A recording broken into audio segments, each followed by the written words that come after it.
back at DesignerCon, and I get to finally talk to an artist that's a featured artist this year, Allison Bamcat. So, could you go ahead and introduce yourself?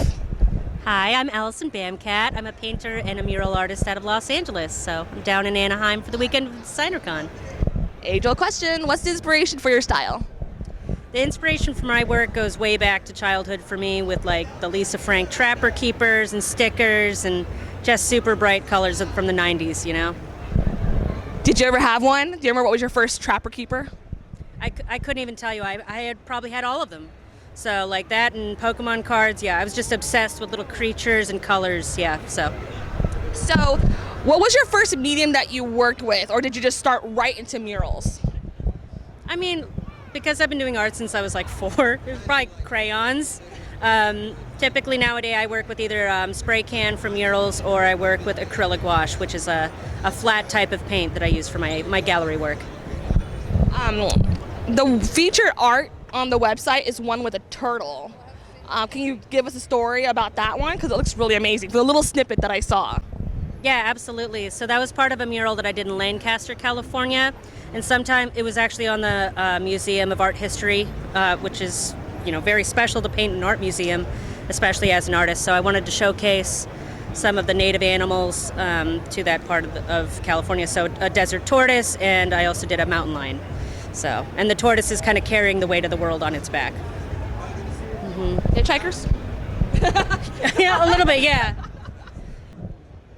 When you do the artwork for the mural, can you talk to us about like the process of it? Because it seems like a huge project. Yeah, it's kind of a massive undertaking because you're not just making a drawing, you're calculating exactly how much paint and what brands and what colors you're going to need because you don't want to buy too much. Materials are very expensive, especially for working artists.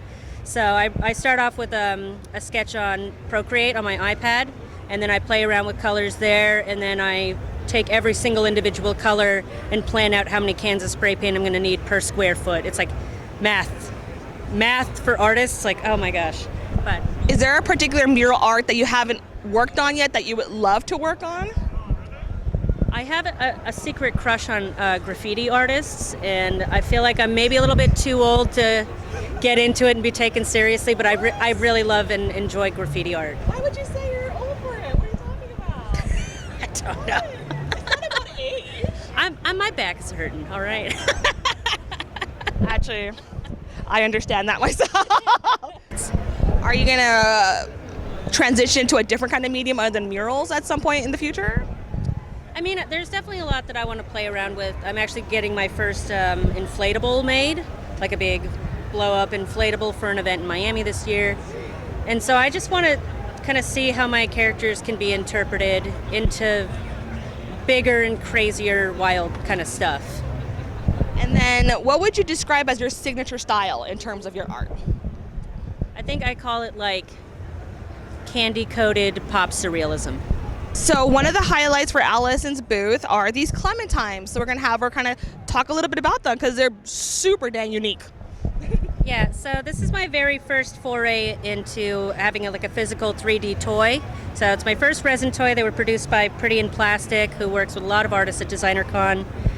For me, these are extra special because they're all hand painted. And because I'm one of the featured artists with DesignerCon this year, I actually have a digital collectible drop with Vivi today, Saturday at 4 p.m. And it's going to be the digital version of these characters. So for people who collect digital art, great. But for people who really want like something tangible that they can hold, it's really special for me to be able to share these because I worked really hard on them. So. And the clementines have a name? Yeah, it's Claymon. It's a mashup between Daemon and like Daemon, like, you know, demons from the Encyclopedia of Demonology, and like Digimon for some reason, and a Clementine, yeah, and Pokemon and Digimon, you know, like yeah, that whole jam, you know. So is there like demon-like or something? Do they have powers or anything? They do, yeah. I actually have a little description up on the VV site, but basically it's like a shape-shifting psychic monster.